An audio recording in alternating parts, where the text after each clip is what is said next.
पनवेलमधल्या काळुंद्री नदीला पूर आलाय। पाणी नदीच्या पात्राबाहेर आलेलं आहे। चिपळे उड्डाणपुलावरून सध्या पाणी वाहू लागलेलं आहे।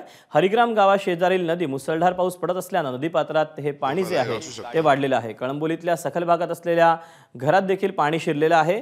पनवेलमधली ही काळुंद्री नदी आहे आणि चिपळे उड्डाणपुलावरून सध्या पाणी वाहू लागलेलं आहे। अतिशय चिंचोळा असा हा सगळा ब्रिज आहे आणि इथूनच आसपासला बरीचशी गावांसाठी हा मुख्य रस्ता समजला जातो आणि याच रस्त्यावर सध्या आता पाणी आल्याने अनेक गावांचा जो संपर्क आहे तो देखील तुटलेला आहे। हरिग्राम गावाशेजारून ही नदी वाहते आणि मुसळधार पाऊस सध्या पडतोय, त्यामुळे नदीपात्रातून जे पाणी आहे ते बाहेर येत आहे।